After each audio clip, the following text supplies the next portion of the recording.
दुधगंगा कालव्याचं काम हे 32 ते 76 हे जे काम सुरू होतं ते कागद मिळून अनेक दिवस काम थांबलेलं होतं. कंत्राटदाराचं बिल जास्त गेलेलं आहे म्हणून एका कार्यकारी अभियंता महिलेलासुद्धा निलंबित करण्यात आलं होतं. आता त्यांना कामावर घेतलेलं आहे. पण तू कंत्राटदार म्हणत होतं की माझं येणं सरकारकडनं आहे, सरकारचं म्हणणं होतं की कंत्राटदाराकडनं आहे. याबद्दल मी बैठक घेतली.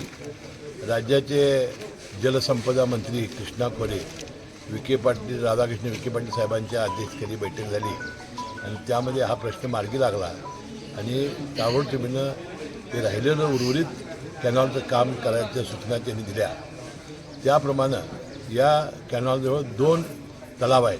एक पिंपळगाव खुर्द येथे तलाव आहे आणि हुन्नूर या गावामध्ये तलाव आहे. या दोन्ही तलावामध्ये या कालव्याचं पाणी सोडावं अशी अनेक दिवसांची मागणी विशेषतः हुन्नूर गावच्या गावकऱ्यांचा पाठपुरावा जादा होता.